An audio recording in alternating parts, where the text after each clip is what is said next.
Maverick fans are the NBA's collateral. Like, the NBA got what they wanted, and I don't buy the conspiracies that they, forced Luka there, but they'll take it, and we were in the wake. JJ Redick with even more love and praise for his new star. A lot of offensive players have pre-programmed reads. He just does shit that you're like, what? Why did you do that? There was a blitz against our bench in the second half.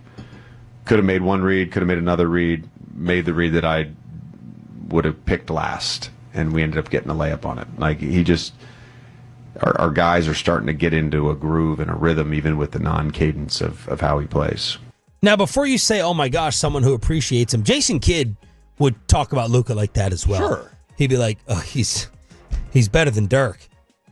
He's Picasso out there.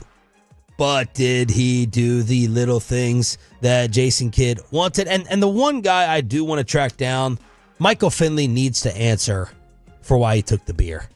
That came into my mind the other day. I think we know why. I think we know why he took it. Finley needs to answer for that. He needs to answer for that. Even if you think the guy drank a little bit too much, he can't have one to celebrate a playoff series win. Come on now. Yeah, I think. Yeah, it'd be nice to. I think trading him was the answer that we got.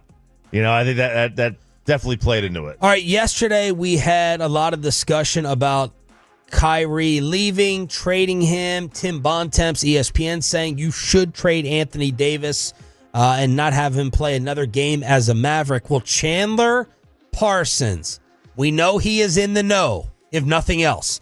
He had the text messages with Mark Cuban after the trade where he said, I'm confused, help me out. And Cuban said, yeah, tell me about it. I'm confused as well. Well, Chandler Parsons has an unfortunate Kyrie prediction. Can I give you a hot take? If I'm his agent right now, I am talking to the Orlando Magic and the Houston Rockets, and I am opting out, and I am signing a 3 or 4 year deal with one of those teams that has a bright future. You're that positive. That need a point guard, and that would give him the luxury of the longer contract.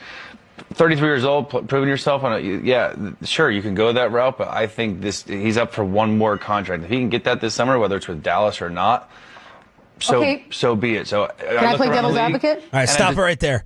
So before you hear the second part, the second part is going to be from Sweet Lou Williams, Lemon Pepper Lou. He's going to bring up the Bontemps argument. They are good. From the strip club? Yeah, Did you go and pick them up? Just for the way you didn't go inside? No, I was on my way to my sister's house. I remember she busted her hip, and I had to go stay with her for a week. And I took the Uber. She wouldn't come pick me up. It was like $140. She lives like an hour and a half north of Atlanta. Oh, and I got there like in rush hour. I mean, could she drive? No. Still blaming her. No, she couldn't. But, so what did you call? Yeah, you called and they answered? Mm-hmm. Yeah. How many pickup? They have like a takeout window. Shut up. Yeah. Takeout. How many pickup carry-out orders do strip clubs do for food? I'm dying to know that. Baby dolls, let me know. Well, don't direct me. Don't contact me directly. My wife would not like that. But how many pickup / carry-out food orders from strip clubs per year? 877-881-1053 if you are in the know. But Lou Williams is going to bring up the opposite side now. They have national delivery. You can nationally deliver. They will nationally deliver your wings. What? Yeah. They got like a gold belly? That is a gold belly. Does the girl come like in the car and deliver it to you? That might be worth it. Does she come in the car? Oh, good. And deliver it to you? I don't know, Aiden like that. Okay, so Lou Williams is going to bring up the other side. I was with Chandler Parsons, like Kyrie, opt out, run away, go and get your last big money. You're going to recover. You're going to be fine. A team is going to give him max money. Lou Williams is like, wait a second. Can I play devil's advocate? And the two teams ACL. Like, again, you're still 2 years out of feeling like you have Kyrie Irving. Like, we're only talking about the Kyrie Irving side of it.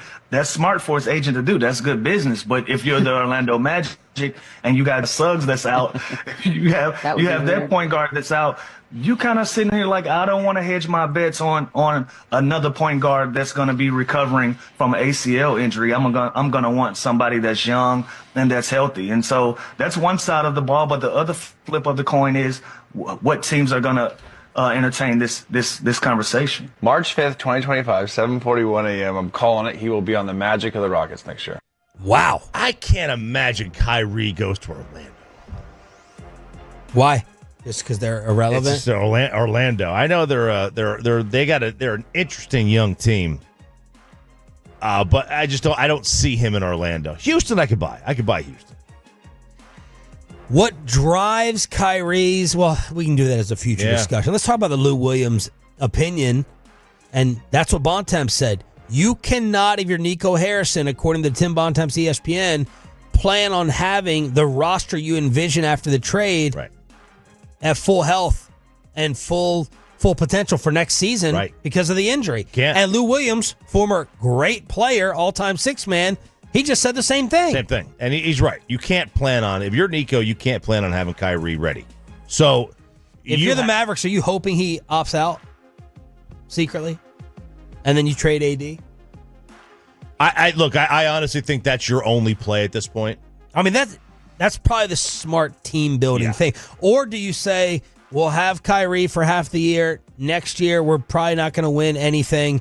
And you pray that year 3, this can happen. You can reasonably say that the Mavs, when they made the Anthony Davis trade, that you can reasonably say they were in a good position this year to be really difficult to deal with. Agreed. And be a tough out this year.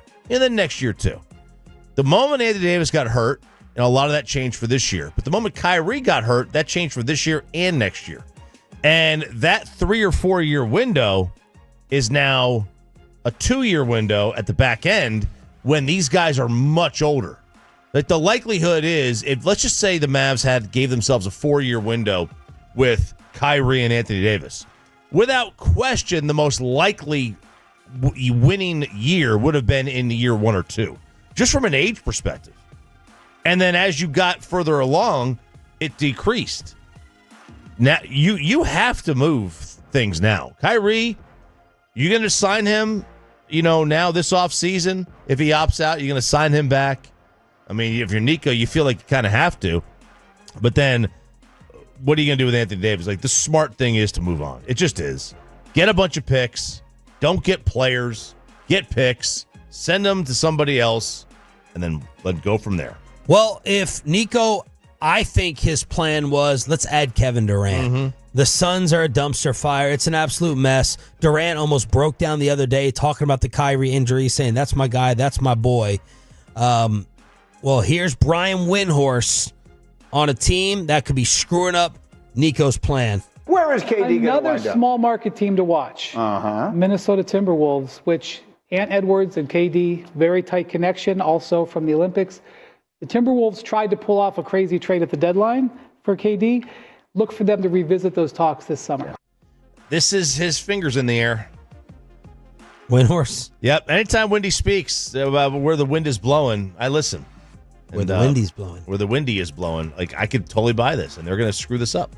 Now, they just gave up like a ton of picks for Rudy Gobert, didn't they? Well, would you rather have, honest question now, AD, Kyrie, Durant, or would you rather have no Kyrie, no AD, and whatever you can replenish from that with no picks from 2027 to 2030 as it stands?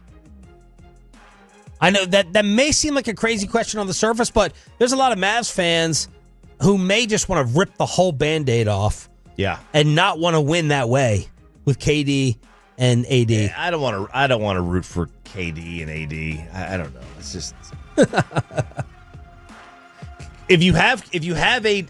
the problem is that you're about to become irrelevant. The question is just like, how soon? You're about to become the Dallas Mavericks and the Minnesota Timberwolves from when I was growing up, and you were the joke. You're about to become the reunion Mavs. The one issue with AD is that every time you see him, you're reminded of the trade. And if you just get rid of it, if you just get that out of your mind, you're not reminded of the trade as much. I could have found myself. I could have found myself rooting for them if I was enjoying that Rockets debut. All 20 minutes of it. I was enjoying it. I wasn't so jaded and bitter that I couldn't turn it on. I was like, all right, can this work? Can Nico possibly be proven right? But Brian Windhorst suggesting Minnesota for Durant, and Chandler Parsons predicts Kyrie Irving will be in Orlando or the armpit after this year. And Lou Williams says Kyrie ain't going to be back to himself next season.